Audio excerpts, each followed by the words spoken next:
Hey everyone, welcome. Today we're diving into a story that will absolutely shake you to your core. A tale so powerful, so unimaginable, that it will challenge everything you think you know about human resilience. What I'm about to share with you isn't just another story.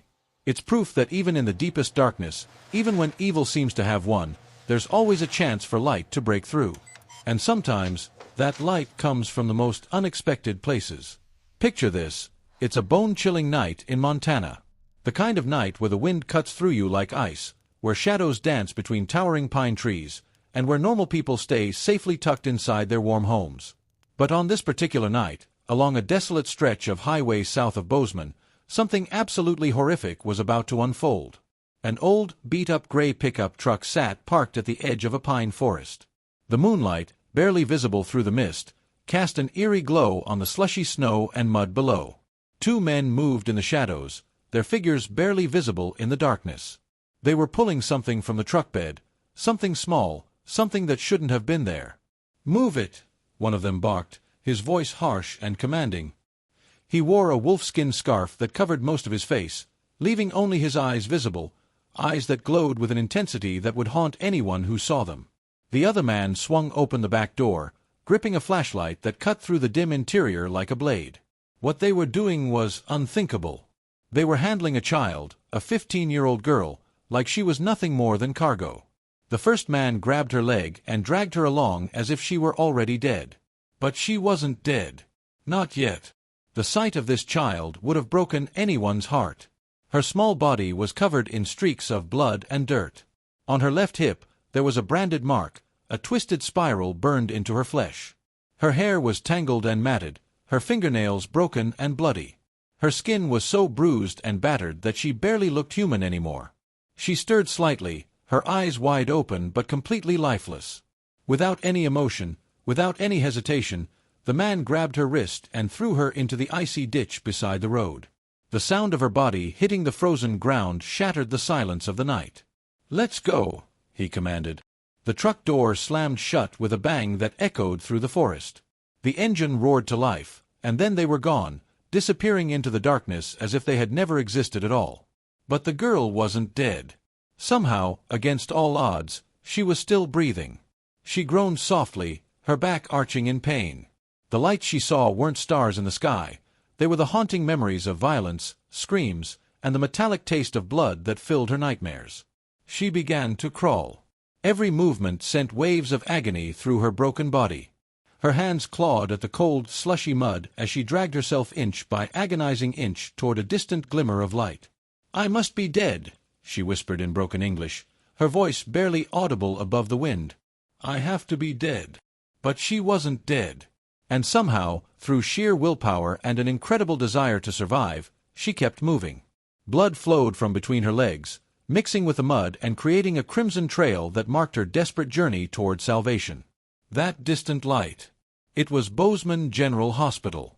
And it represented the first glimmer of hope this child had seen in what felt like a lifetime. Inside the emergency room, Nurse Isabella was stirring her coffee, watching the clock tick toward 3 in the morning. The night had been eerily quiet, the kind of quiet that makes you uneasy, like something terrible is about to happen. "It feels too silent tonight," she murmured to herself, gazing out the window into the darkness. That's when she heard it, a soft, persistent knocking at the door. Isabella looked up and saw a small silhouette crumpled beneath the hallway light. She let out a sharp cry. "Oh my God! There's a child out here!" Dr. Nathan, a resident who had just emerged from the break room with his coffee, nearly dropped his cup. "What did you say? A child? She's bleeding badly." Both of them rushed outside. Isabella dropped to her knees, her hand trembling as she reached toward the girl. The moment she made contact, she flinched.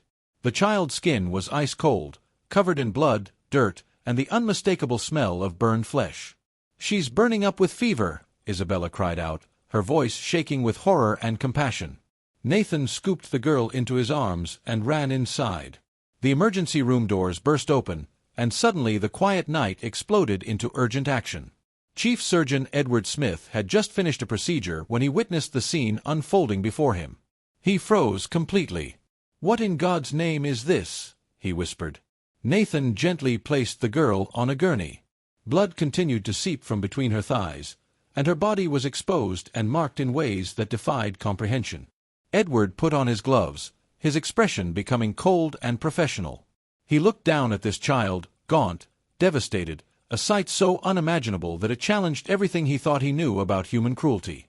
How could anyone, especially a child, endure such unspeakable horrors? He leaned down to examine her more closely, but as he pulled back the blanket from her lower body, he found himself completely paralyzed. A wave of nausea hit him so hard that he had to rush from the room and vomit into a nearby trash can. "Dear God, what have they done to her?" he gasped. Isabella followed him, tears streaming down her face. Is she still alive?" "Yes," Edward managed to say. "Just barely." That's when the girl opened her eyes. They were milky white, unfocused and distant. Her lips parted, and she began to speak. Edward hurried back, leaning in close to catch her words. "My name is Nora," she whispered. "I didn't want to do the ritual, but the whole village was watching me." Edward stood motionless. "What did you say? What village?" "Blackwood," she said with a slight nod before losing consciousness again. The next morning, in the chief's office, Edward presented an open file to Lieutenant Matthew Davis. The contents were horrifying. "Look at this," Edward said grimly. This was systematic torture. Not an accident, not domestic abuse. Matthew scowled, drumming his fingers on the desk. "Could be trafficking." Edward shook his head. "No. There's a mark, a spiral. In a 1989 report, I found mention of an ancient cult in the north. They called themselves the Blood of the Mountain." Matthew's eyes widened. "I always thought that was just a legend." Edward slammed the file onto the desk. "It's real. And that girl survived it. If you don't get to Blackwood soon, I swear I'll take this to the national press." Matthew stood up slowly. "Fine. I'll investigate. But you keep her safe. No one can know she's here." "There's one more thing," Edward said firmly. "I need your people watching the ER tonight." Matthew nodded grimly. "I'll send Officer James. But if what you're saying is true, we're dealing with an entire village of monsters." That night, in the dimly lit emergency room, Isabella sat by Nora's bedside. The girl tossed and turned, cold sweat glistening on her forehead. Isabella gently stroked her hair, her voice trembling as she whispered, "Who would do such horrible things to an innocent child?" In the hallway, Officer James stood motionless, his hand resting on his weapon. He stared toward the door where snow had begun falling with increasing intensity. The entire hospital seemed to hold its breath, as if the very air was charged with the promise of something terrible about to happen. In the forensics room, harsh fluorescent lights illuminated every devastating detail of Nora's body. Dr. Edward had seen many horrors in his career, but this child represented a nightmare more vivid than anything he'd ever encountered. He stood still, his latex gloves gripping firmly, his face pale as death. Beside him stood forensic examiner Dr. Lucy Harris, a woman in her 40s with her hair pulled back and eyes that gleamed with determination. She put on her gloves and leaned in closer to examine the girl. Her gaze traveled over each scar, each burn mark. The silence stretched on for several moments. No one dared to break it. The heart monitor emitted a steady, rhythmic beep. "Are you seeing this?" Lucy directed Edward's attention to the child's genitals. A vertical cut. Deliberate. Deep. And the edges show burn scarring. Edward trembled. "They cauterized her."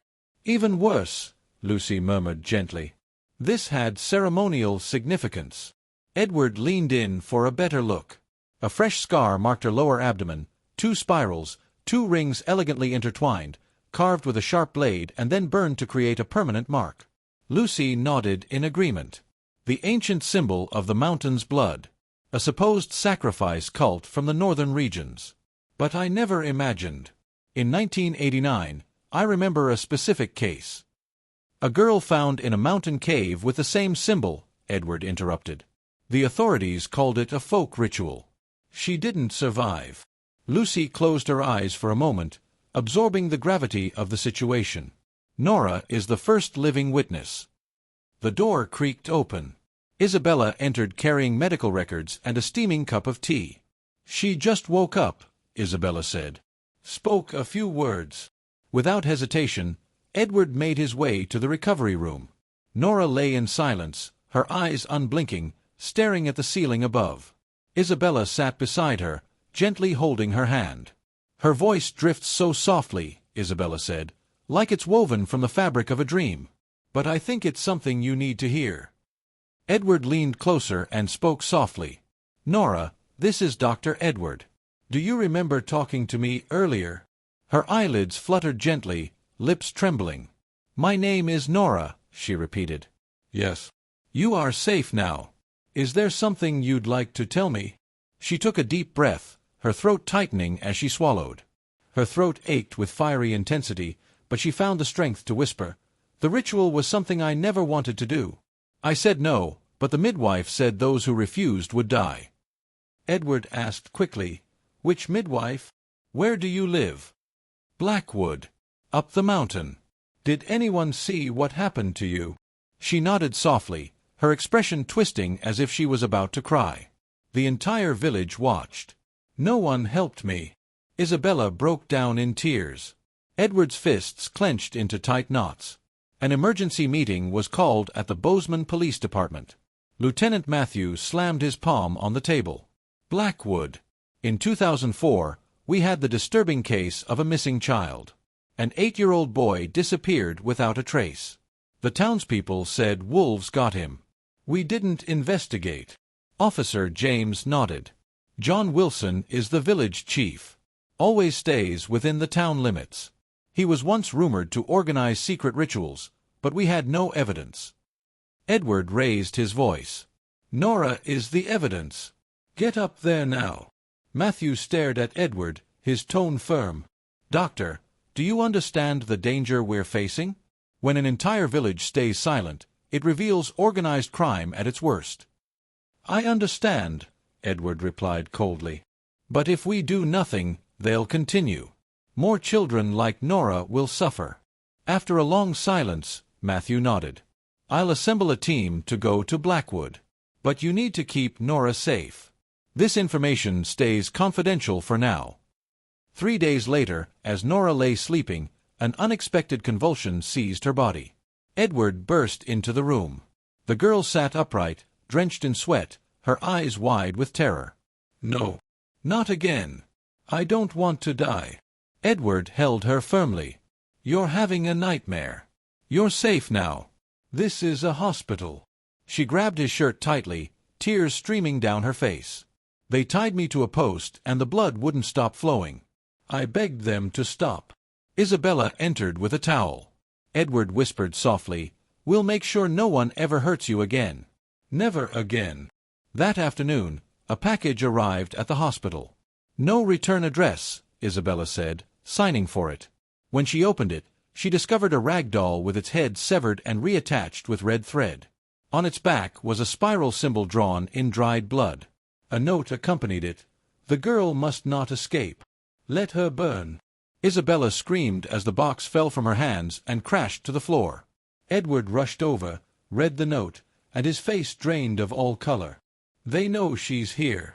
Matthew was immediately summoned. Hospital security was increased, but Edward knew time was running out. He called Lucy's number and whispered, I need a place to hide her. Not a hospital. Somewhere with no records. Lucy replied, I know a place. An abandoned medical station near the Wyoming border. It's completely isolated. No one goes there. Edward nodded. We leave tonight.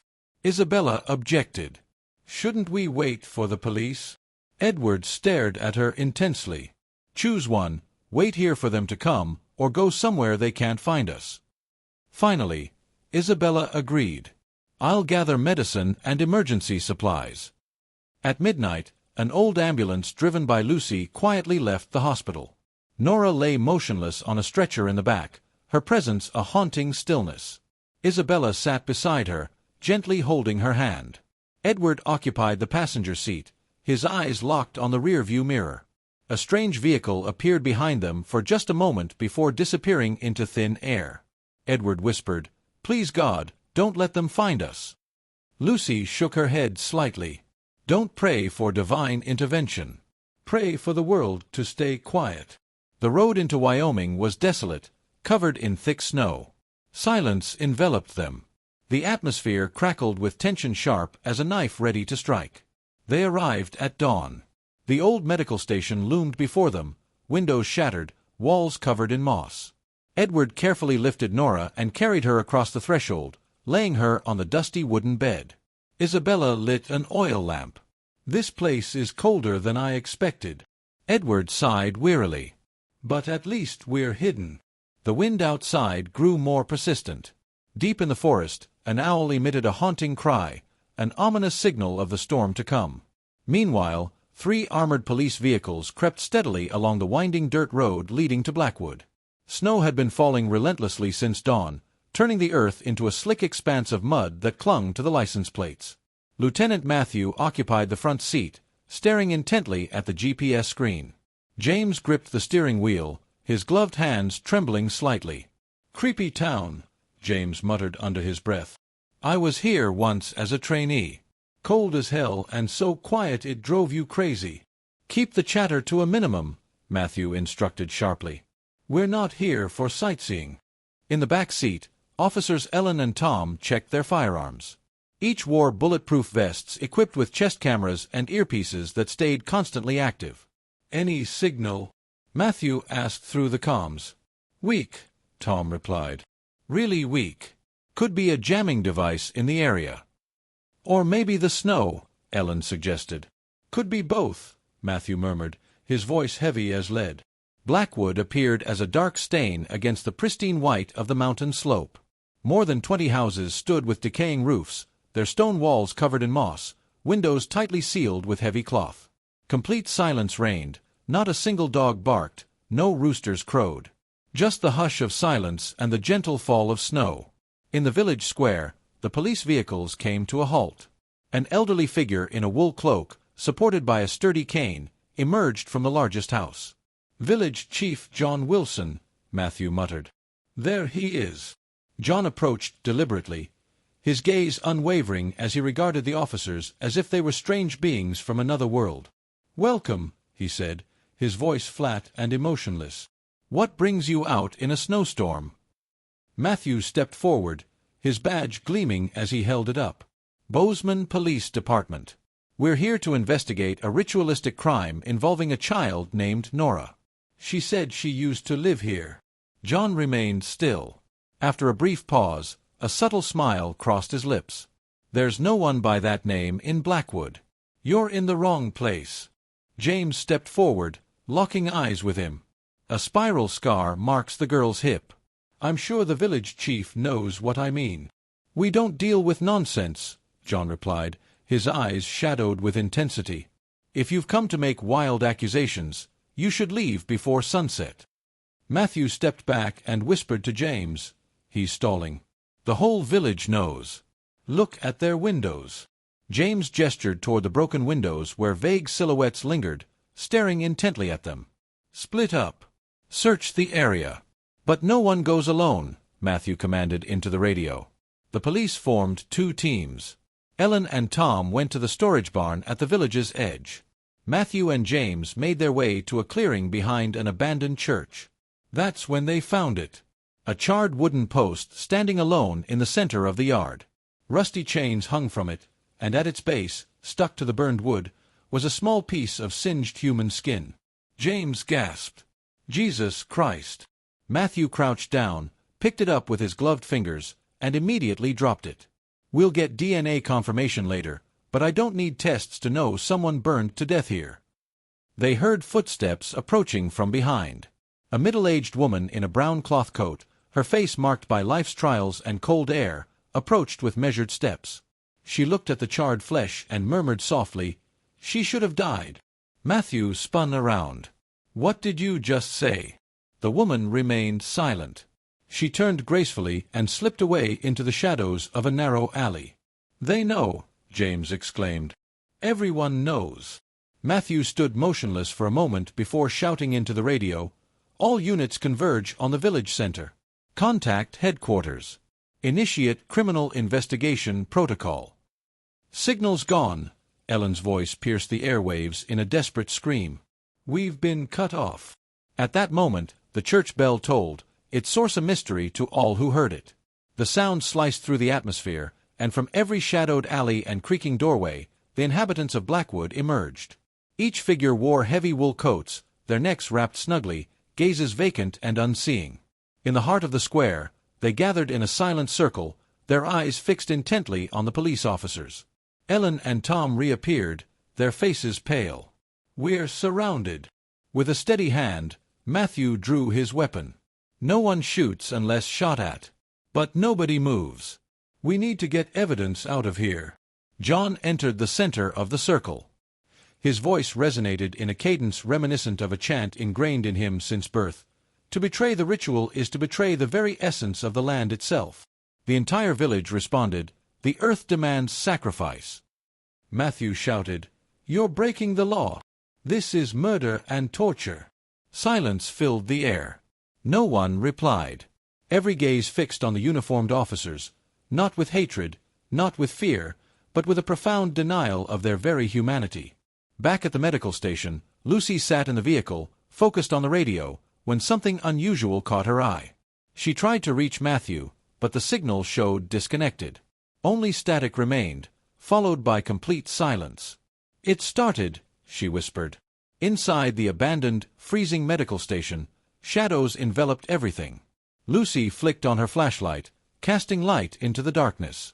The beam illuminated decaying walls where rusted forceps hung forlornly, and a single metal bed occupied the center of the room. "Put her down," Edward commanded. Isabella complied. Nora shook intensely. "I want to be somewhere else. I remember this place. I was tied up here before." Nora was given 4 IVs in the military ambulance. Her eyes slowly opened, pupils clouded with disbelief. Edward leaned closer, holding a small notebook. "Do you remember the first letter of the alphabet?" She nodded subtly. "You once said you wanted to learn to read." "Let's start with the first page," he murmured, revealing a handwritten A. Lucy clasped her daughter's hand to her heart. "You exist. That's the most extraordinary miracle of my life." At 3 a.m., the helicopter touched down at Joint Base Andrews in Washington. Nora was quickly admitted to the burn unit at New Horizon Center, a facility dedicated to caring for abused children. General Monroe lingered in the hallway, his face heavy with unspoken thoughts. Matthew approached. "We've completed the Blackwood sweep. Underground chambers held ritual remains echoing through ages. Children's remains, over 30 skeletons discovered." "Any documents?" Lucy stood rigid. "Do you really remember that?" On that bone-chilling night, thick with the scent of medicine and smoke, the girl trembled. "They brought me here, hanging me by my legs with my head dangling down." Edward looked away, his fingers tightening around the broken iron bar of the window. "Those monsters. They turned this place into a sacrifice site." The wind wailed hauntingly. From the forest shadows, a rhythmic chant echoed through the frigid air. "Flames cleanse, and winter demands it from us." Isabella grabbed Nora's hand firmly. "That can't be real." Edward rushed to the window. Torchlights danced softly among the trees. Dozens of masked figures glided through the forest, wearing oak leaf masks and carrying torches. Lucy quickly drew her weapon. "They found us," Nora whispered. "They're singing. Just like that night." Isabella wept. "We have to run. We need to leave now." "There's nowhere to run," Edward said, shaking his head. "We have only one choice: fight. 4 people and a wounded child." Lucy exploded, but Edward remained calm. He approached the medical bag and retrieved a small device. "This is a GPS tracker. I put it in Nora's jacket this morning. If I'm captured, they'll still be able to find her." Isabella stood rigid. "Are you ready for this?" Edward nodded. "I've watched countless patients and endured the loss of many lives, but I've never seen a child emerge from such depths and still want to live." Nora looked at him, her eyes shimmering with emotion.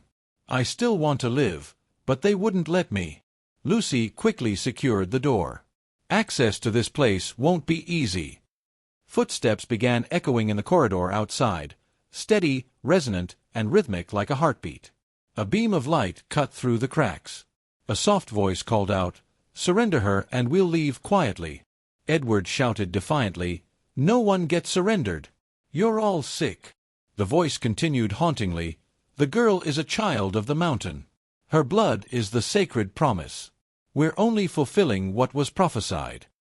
Lucy fired a shot into the ceiling. "Take one more step and I'll kill every one of you." The figures scattered. Quiet surrounded them again. One by one, they began to circle the clinic, creating a blazing ring of fire. "Flames cleanse," they chanted. Isabella held Nora closer. "We're not leaving." Edward faced her, gently taking her hand. "But we won't let her die like this again." The door shook once, twice. With the third strike, a sharp crack echoed through the air. "They're breaking through," Lucy shouted. "Get ready." Nora propped herself up, her eyes glistening with tears. "They're going to burn me like before. But this time I won't be silent. I won't beg." Isabella cried bitterly. "You're not a victim.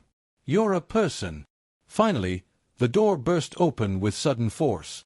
A cold wind rushed through, bringing with it rhythmic chanting, wooden masks, and the pungent aroma of burning resin. Edward stepped forward, positioning himself between them and the bed. "To get her, you'll have to go through me." The cloaked figures stopped. John Wilson stepped forward, removing his mask to reveal eyes that glimmered with chilling frost. "You don't understand," he said coldly. "The blood offering is tradition. An innocent child's blood sustains the mountain, prevents the earth from cracking. It's a sacred agreement from our ancestors." "You're all insane," Edward growled. "No mountain is crumbling. Just a village feeding its madness with innocent blood." "You think you can save her?" John leaned forward. "She's beyond saving. Her blood has been chosen." Nora sat up, her fingers curling around a delicate medical scalpel that Isabella had accidentally left behind. "If my blood is chosen, then I'll spill it myself. You won't do it for me." Everyone froze momentarily. John let out a chilling, subdued laugh. "This child finally understands." "No!" Edward screamed. "Don't you dare!" A sharp crack echoed from behind them. A bullet grazed John's cheek, sending him reeling backward. The clinic was flooded with headlight beams. A megaphone erupted with powerful sound, "Police! Put your hands on the ground!" After a tumultuous night of fighting, part of the abandoned clinic lay in smoking ruins. The National Police arrived just in time to save Edward's group from the flames that threatened to consume everything. But Blackwood remained shrouded in shadows, and John, the village chief, had escaped. Nora was relocated to a secure facility in northern Wyoming, within a medical center protected by military oversight. She remained unresponsive for 2 long days, her body still and silent. On the third day, her voice returned, but she didn't reach out to anyone to share her story. In the isolation room, Edward sat across from her. A cup of hot cocoa sat on the table, steam curling upward. Isabella lingered beside him, notebook clutched firmly. "You don't have to speak unless you're ready," Edward said gently. Nora bowed her head, her voice a whisper rough like extinguished fire. "They took me when I was young. I have no memory of my parents. A woman with long hair brought me to the village edge before vanishing." Isabella quickly opened her notebook, her pen dancing across the pages. Edward leaned closer. "Was there anyone to care for you after that?" "Yes." "The midwife. The village midwife. She was old, her face covered in wrinkles, eyes blazing with inner fire. She wore a black cloak and carried a rosary made from goat bones." Lucy, watching through one-way glass, whispered, "Damn! A key figure." Nora continued, her tone emotionless as if delivering rehearsed lines. "Every full moon, I lay in a field. They drenched me in goat's blood. The midwife said my body had to get used to the idea of sacrifice." Edward's fists clenched. "Were there others? Other children?" "Other children were there, but none survived past age 14. She lifted her gaze and locked eyes with Edward for the first time. "After my 14th birthday," she said, "it's time. The red tide should flow like a mountain spring." Isabella looked away, tears streaming down her cheeks. Nora bit her lip until it bled, then continued. They dragged me to the village square, built a wooden post, tied my hands with thorny vines. Everyone watched, the elderly, the young, even children younger than me. Edward asked gently, "What did they do to you?" "First they cut my hair. Then 3 men held me down. One plunged a knife into my belly, shallow enough to survive, just deep enough to draw blood." She trembled. As the blood began to flow, the midwife came. She held something red as flames, radiating intense heat, and she pressed it firmly. "Where?" Isabella gasped. Nora answered clearly, "Between my legs." She said, "We cleanse the seed so impurity never grows." Edward put his head on the table. The atmosphere thickened. I screamed. I begged, but no help came. They demanded silence. "The mountain listens," they said. Lucy stepped inside, her eyes glistening red. "She needs rest." "No," Nora declared with unwavering determination. "I must finish this. If I don't, they'll visit me in my dreams." Edward nodded slightly. "Continue when you're ready." After the mark was burned into my skin, she called 4 elders. They placed me on a stone slab carved with spirals. One spoke Latin, another held my head, another ground ash into the wound. She swallowed with difficulty. When the blood stopped flowing, they thought I was dead. But I was awake. I absorbed it all. What happened next? At midnight, when the crowd faded away, a woman emerged from the shadows. Her face looked exactly like mine. She cut the ropes and whispered, "Run, my daughter. Don't look back." Nora's fingers traced her scars. I crawled through the underbrush, my feet stained with blood. I lost track of time until I finally saw the light. Isabella gently squeezed her hand. "You survived. That's what matters." "I'm not sure I'm still human," Nora whispered. Edward looked intently into her eyes. "You're human." They were the monsters wearing flesh. Lucy said, "If that woman was indeed your mother, we need to verify it. A DNA test is necessary." Nora nodded. "I want to understand." Whoever she was, that night she became my savior. At National Police Headquarters in Washington, D.C., General Ralph Monroe forcefully dropped the case file on the table. "The Mountain Blood Cult has moved beyond legend. We have a living witness, physical evidence, and now direct testimony." Officer Matthew delivered his report. "We apprehended 3 individuals involved in the clinic assault. 8 managed to escape, including John Wilson." "Do we have ID photos?" the general asked. "Yes, but most lack civil documentation. No birth certificates, no tax IDs. They exist completely outside conventional society." General Monroe faced the forensics team. "Additional victims?" Lucy unrolled her report. "In the Blackwood Mountain region, we found remains of at least 14 children. Many showed ritualistic markings, double spiral scars, and signs of genital mutilation." Matthew's fists clenched. "They've been doing this for decades." "Any sign of John?" Monroe asked. Ellen reported, "Thermal drone spotted movement in the southern ravine." "Could be him." Monroe nodded. "Initiate fugitive search. Keep the girl safe. She's the key." As darkness fell, Nora lay in her room holding a fresh sketch pad. Edward entered carrying 2 steaming mugs of hot cocoa. "Would you like to draw the face of the person who saved you?" he asked. With a subtle nod, she began working, her pencil gliding across the page in delicate strokes. When she finished, Edward stood motionless. The face in the drawing belonged to Lucy. He turned. Lucy stood quietly in the hallway, watching through the glass. Edward stepped outside, his voice barely a whisper. "Is there something you haven't told me?"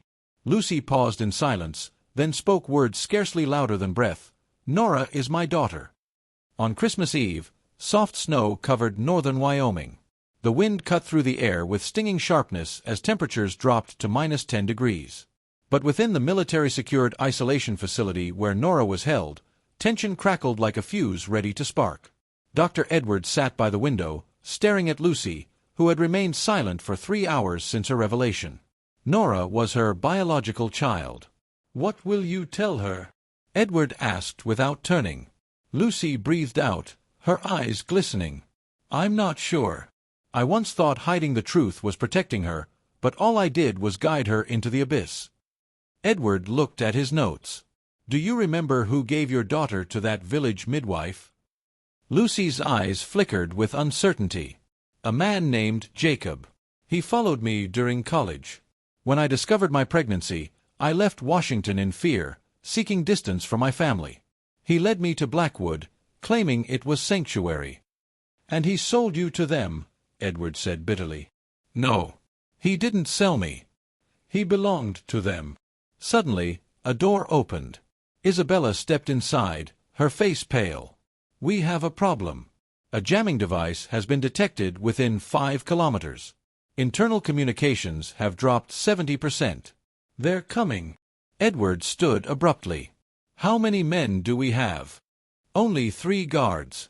A false signal diverted the main unit to the western perimeter. Lucy smiled bitterly. They understand the art of misdirection. Edward moved to Nora's bed. She lay sleeping, her forehead glistening with sweat. We can't leave her here.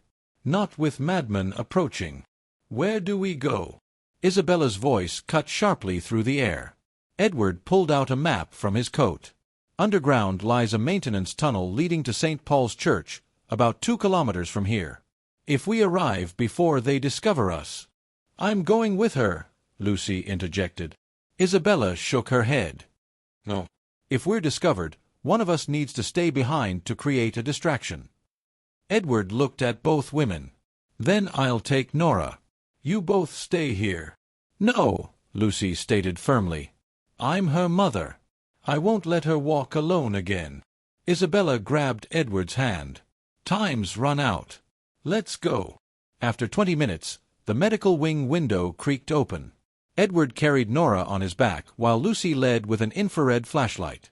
They crossed the yard, slipped through the dimly lit cafeteria corridor, and reached a weathered steel grate. Edward gasped. Only 12 minutes before they start the perimeter sweep. Lucy lifted the grate. Go now. A distant siren wailed, cutting through the stillness. A deep rumble echoed like an explosion. Isabella's voice crackled through the radio. They've breached the main gate. Move fast, Lucy urged. Edward descended, cradling Nora in his arms. The girl stirred, her voice barely a whisper. They're here again. No one will take you from me again, Edward vowed. A procession of figures in gray cloaks advanced through the main gate, wearing masks made from leaves, their eyes shimmering with haunting red glow.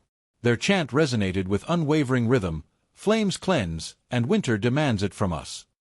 At the front stood John Wilson, his head uncovered, gripping a flickering torch. Where is the girl?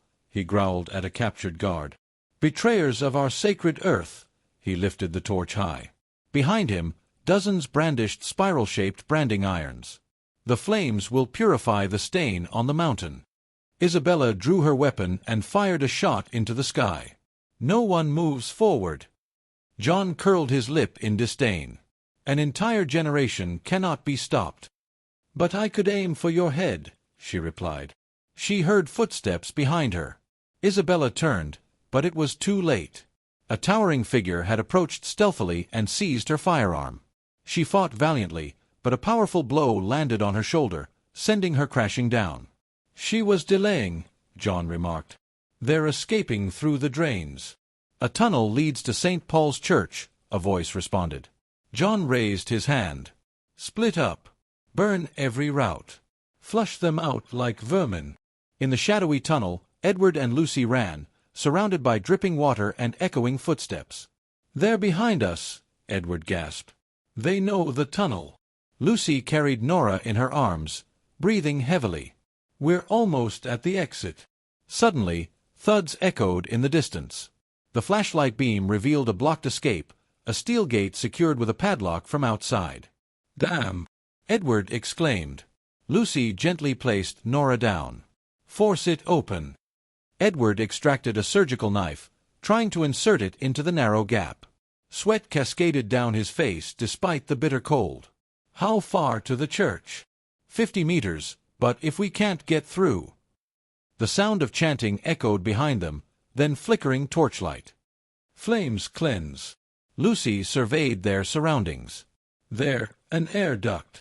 Edward turned. Nora, can you crawl through it? The girl shook her head. I'm afraid. Lucy embraced her. You made it through that night. You're stronger than all of them. Nora nodded and began crawling into the duct. Edward lifted her legs while Lucy followed closely. As they disappeared inside, a torch fell exactly where they had been standing. The tunnel erupted in flames. Every path is on fire. Edward shouted. Move faster. St. Paul's Church loomed before them, ancient, worn, and shadowy, but their only untouched refuge. The manhole cover sprang open. Edward cautiously emerged, scanning the surroundings. All clear. Come up. Lucy hoisted Nora upward before extracting herself from below. They collapsed on the frigid church floor, breathless and exhausted. They'll be here soon, Edward gasped. Lucy held her daughter tightly. But here we are, under open sky. Suddenly, glass shattered. No one had a moment to respond. The grand church doors burst open as if propelled by unseen force. Over 20 figures surged forward like a torrent. John rushed ahead, ritual dagger gripped tightly. Let the demon emerge upon the earth. Edward leaped in front of Nora. Step away or face consequences. John erupted in maniacal laughter. Kill me. The earth will raise another. The girl's bloodline is cursed. She must burn. Lucy stood up. I'm her mother, and I'm very much alive. John stopped. That cannot be. Lucy retrieved her gun from her waistband. Want to touch my daughter? Die first. But from the shadows, another cultist emerged, circling Nora and seizing her firmly. The girl screamed, her body writhing in panic. No. Not again. Edward and Lucy both surged forward, but they had already pulled Nora from the church, bringing her to a stone circle where 4 torches flickered ominously at each corner. One began chanting in ancient Latin, through flame, through sacrifice, through unbreakable bond. Fire started caressing the edge of the girl's dress. A voice pierced the crowd, let the demon ignite. Her blood carries taint. Red flames began creeping up Nora's legs. She screamed, her body bound to the wooden post with blood-stained rope. The searing fabric sent waves of agony through her thighs, awakening something fierce within her. Please, never again, she shouted. I want to keep living. The audience stood frozen, wide-eyed and unyielding. Each wore wooden masks, their mouths whispering words from forgotten times. Lucy surged forward, only to be restrained by 4 men.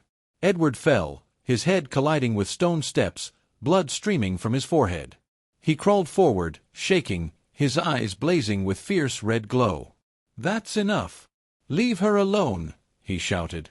John lifted his hand. A cultist approached carrying a small metal basin filled with dark red liquid. John plunged both hands into the mixture, spreading it across his face like a mask. He grasped the 5th torch and positioned himself before Nora. Everything is set in motion, he declared gravely. You are the gift bestowed upon us. You were chosen by the earth before your first breath. Lucy writhed in agony, screaming, That's my daughter. She's not a sacrifice. John glanced at her. Your perspective is wrong. Her selection was inevitable. She's your daughter, a lineage of betrayal. Blood must purify blood. Isabella, bound to another pillar, twisted in her restraints. You monsters! You call this ritual? This is murder. John ignored her and moved closer to Nora, tilting the torch toward her delicate features. The aroma of fear beckons like flame's allure. Just as he was about to strike, an explosive sound shattered the silence. John stumbled, a bullet tore through his left shoulder, blood splattering as he howled in agony. Floodlights burst from every angle, illuminating the entire forest expanse. Wind howled through branches as sirens pierced the air. Helicopters hovered overhead, their searchlights cutting through night like beacons of retribution. Police! Lay down your arms. Get on the ground. The voice resonated powerfully throughout the clearing. Masked cultists were engulfed in panic. Some tried to escape but were stopped by warning shots. Elite special forces converged from every direction, surrounding the area with precision. Edward shouted, "Nora! She's on fire!" A medic rushed forward and cut the bindings. Nora crumpled to earth, her gown reduced to cinders, her legs scorched and blistered, smoke curling from her skin. Lucy crawled over, enveloping her daughter in tender embrace. "My little one, my little one!" Isabella, freed from her constraints, hurried to help. "She's breathing." General Ralph Monroe, operations commander, emerged from an armored vehicle, his gaze sweeping the grim scene: stone, blood, smoldering wood, and an unconscious child cradled in a doctor's arms. "How many times have they done this?" he muttered. Officer Matthews stepped forward. 11 cult members apprehended. 6 escaped, including John. "But we're securing the mountain pathways." Edward tore fabric from his shirt to bind his head wound, blood seeping through. He settled next to Nora, grasping her small, scorched, trembling hand. "She's alive," he whispered, as if reassuring his own heart. A medic announced, "We're flying her out now. She needs burn treatment in Washington." Lucy held her daughter close, refusing to let go. "I'm coming with her." Edward rested his hand on her shoulder. "I'm coming too." Isabella offered a weary smile. If a child must bear hell's weight just to summon the army, then justice is the slowest force in existence. No. Most children came from isolated regions. No birth certificates. Monroe stated somberly, "We're not just fighting a cult. We're battling a culture that embraces death." Matthew's fists clenched. At least one child survived this time.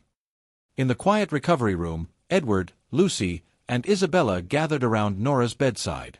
She slept peacefully, breathing gently through an oxygen mask. Isabella looked at Lucy. "What are your plans now?" Lucy smiled gently. "I'll start over with my daughter. However long it takes, I'll wait until she forgives me." Edward nodded. "I'll continue as a doctor, but I won't just treat injuries anymore. I'll expose, document, and identify every face lurking in darkness." Isabella wiped away tears. "Changing the world may be beyond our reach, but we can save one child at a time." Lucy gazed at Nora. One child who survived. A doctor who refused to look away. And shadowed land finally pulled into brilliant light. On a crisp January morning, golden sunlight streamed through tall windows of the burn unit at New Horizon Center in Washington, a refuge for children who had endured abuse. In the garden, cheerful sparrow chirping filled the air. Nora slowly opened her eyes. After enduring countless nightmares, she finally saw light for the first time. Not flames, not blazing torches, but soft sunlight bathed in warmth, free from blood and cries. The ceiling was gentle white. Walls were adorned with vibrant animal and tree pictures. A blue elephant sticker dangled above the window. Beside her bed, in a plush chair, Edward dozed, his head resting against the wall. Nora moved slightly. A small 4 was taped to her arm. Her right hand was bandaged, but she felt no pain, only lingering numbness. Isabella entered carrying warm milk. Seeing Nora's open eyes, she smiled without hesitation. "Good morning, brave girl," she murmured softly, careful not to wake Edward. "You've awakened." Nora nodded deliberately. "Where am I?" "Washington. A sanctuary where you'll never be found again." She placed the milk on the table and gently rested her hand on Nora's forehead. "No fever. That's good. Would you like a drink?" Nora eyed the cup uncertainly. "It's not goat blood, is it?" she whispered. Isabella stood still, her eyes burning intensely. Then she laughed softly, melodically. "Absolutely not. It's cow's milk, sweetened with cinnamon." Edward woke upon seeing Nora's gaze. He felt overwhelming emotion, nearly succumbing to tears. "You've awakened." "Am I dead, doctor?" Nora asked. "No. You lived. You survived." He extracted a small blue book from his pocket. "Do you remember saying you wanted to learn to read?" The girl pressed her lips tightly. "Yes." Edward turned to the first page. "A stands alone. This is the first lesson." Nora's fingers brushed the page, trembling slightly. But gradually, her expression softened. A smile, delicate and nearly imperceptible, graced her lips. It was her first genuine experience of hope.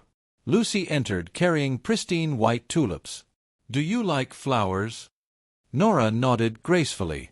Lucy settled into her seat, placing the bouquet on the table. "Do you remember your mother?" The girl gazed at her, silence stretching between them like a taut string. "I don't know," she finally whispered. "I've never known a mother." Lucy offered a wistful smile. "Perhaps starting today, I might try to fill that role." Nora nodded thoughtfully. In that moment, she extended her hand. Lucy grasped it, tears streaming quietly down her cheeks. Edward stood. "I'll leave you both to talk, but first—" He offered her a pencil. "Write the letter right here."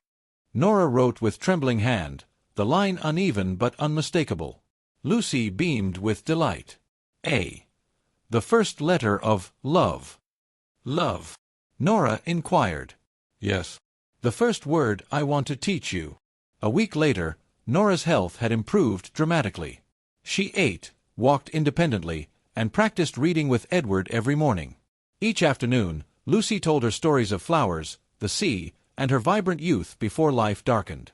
During a group therapy session, Counselor Carla asked, "Nora, what do you want most right now?" Nora remained quiet for a long period, then whispered gently, "I want a real name." Carla beamed. "What's your real name?" "Nora," she replied with conviction. "I'm not a demon. I'm a person." The room fell into profound silence as doctors, nurses, and therapists absorbed her words. At a notable gathering at the U.S. Department of Interior, General Monroe and Officer Matthew held a press conference. Cameras rolled as eager reporters filled the room. General Monroe announced, "Today we reveal preliminary findings of our investigation into the mysterious cult known as Blood of the Mountain. The organization has been deemed unlawful, operating outside legal boundaries and committing grave human rights violations." Matthew continued, 17 individuals have been indicted, including 6 principal members and 11 associates.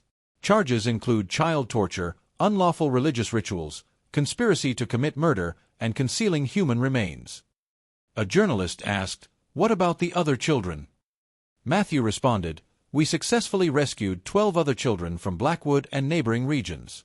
Some exist without names or birth certificates. All are receiving care and will be given legal identities." Monroe concluded, "This marks just the beginning of pulling shadows into light. But we stand firm, there will be no refuge for any cult on American soil." On a February morning in New Horizon Center's garden, Nora found herself surrounded by vibrant tulips, wearing a striking red sweater and white striped scarf that fluttered gently in the breeze. Soft wind carried the aroma of new grass and dawn's warmth. Isabella glided over carrying a toast tray. "Breakfast time. There's strawberry jam." Nora radiated joy. "The smell isn't like goat blood." Isabella laughed. "From now on, nothing but toast and cocoa." Lucy entered clutching a large envelope. "Mail arrived from Seattle." Nora looked up. "Who sent it?" Lucy passed it gracefully. "A family. Your story touched them, and they invite you to join their world." The girl unfolded the letter, reading meticulously penned lines. "Though I don't know them, I'm eager for this journey." Lucy knelt gently, weaving her fingers through her daughter's hair. "I won't leave. I'll stay by your side if you want, but you have the power to determine your life's course." Nora gazed upward, eyes tracing the vast sky. "I'll make the choice." A year later, at a national television studio, bright stage lights illuminated a single chair at the stage center. Nora, her shoulder-length hair meticulously styled, wore a light blue dress and maintained upright posture. Her eyes shimmered with brilliance, her voice resonating with clarity and assurance. "Nora is my name. I once lived in shadows, but shadows didn't claim my life." The host asked, "Is there anything you'd like to tell our viewers?" She nodded. "I'm not a demon. I'm a person. I want to become a doctor, just like him." The camera swept to the guest section, revealing Edward gripping the armrest, tears streaming down his face. Beside him sat Lucy, her gaze radiating warmth and pride. Isabella applauded, her smile beaming with joy. Spotlight cast radiant light on Nora's features. Enough bloodshed. One child, one survivor, filled with resilience and hope. On Monday morning at the U.S. Justice Department, formal indictment announcement was broadcast live nationwide. On stage, 3 officials took places: General Ralph Monroe, Chief Prosecutor Teresa Hill, and Lead Investigator Officer Matthew Davis.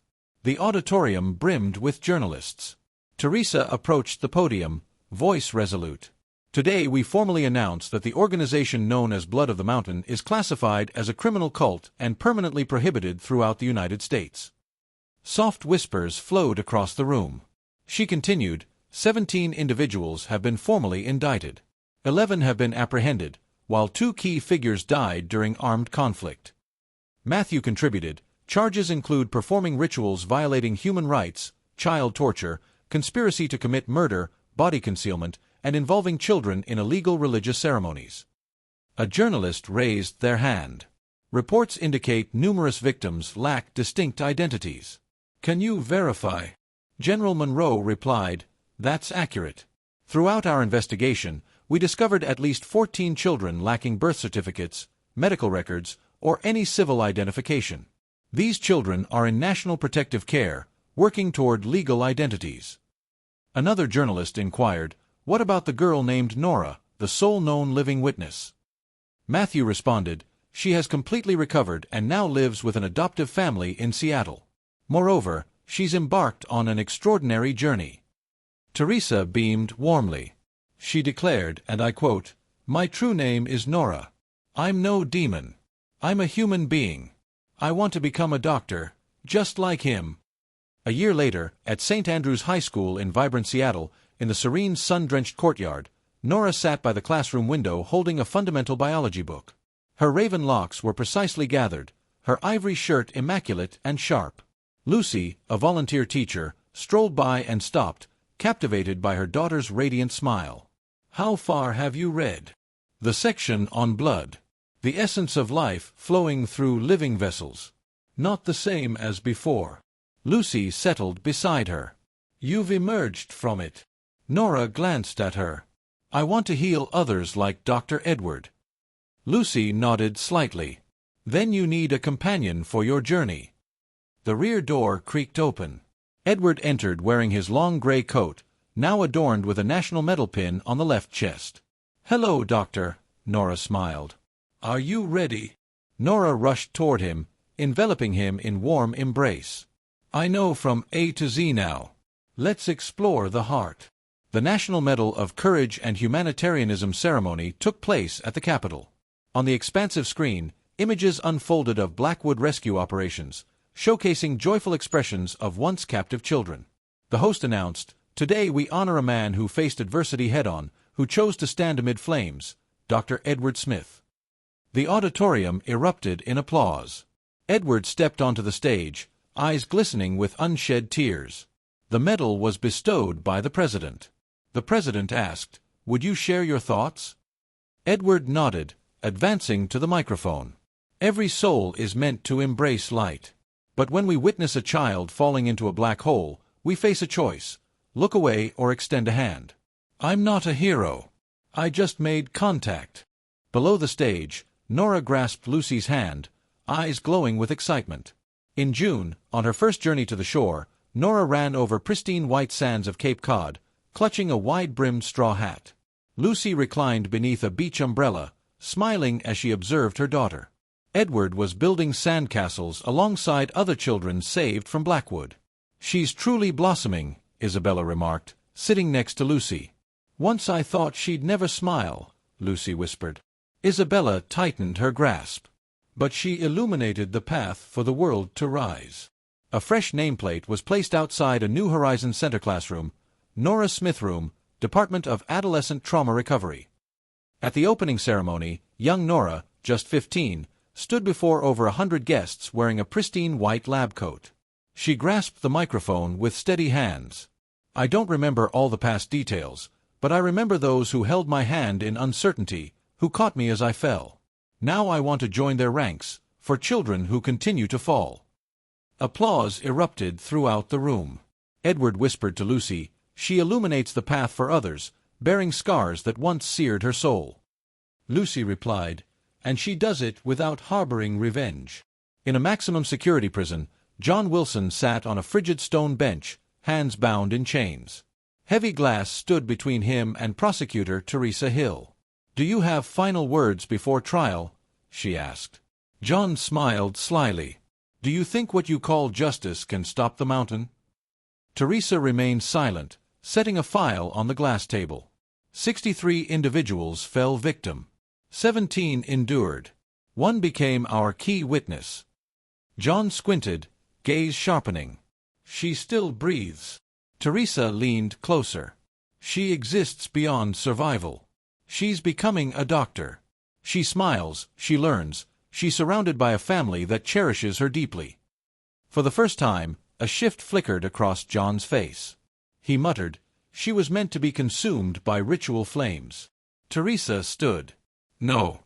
She was destined to enter the world like any other child. And now justice will burn everything you called tradition." She left him in the cell. Wind whispered through narrow barred windows, bringing light's fragrance that this place could never truly contain. On a warm summer evening in a quaint park near her new Seattle home, Nora found solace by a fountain, engrossed in her book. Lucy approached gracefully, presenting a letter. She smiled. "From the Department of Education." Nora opened it, scanned quickly, then her eyes sparkled with excitement. "Full scholarship, School of Medicine." Lucy embraced her warmly. Edward and Isabella approached, faces beaming with smiles, gently patting her back. "You'll become a doctor," Edward remarked. "But you're different from the rest. You're a testament to resilience." Nora's lips curved into a smile. "I'm a human being, and I'll become a healer." The 4 came together in warm embrace. Street lights cast soft glow on the luminous face of a girl who had once been cast into a ditch, scorched by flames, and ravaged by humanity's harshness. Yet now she embodied light.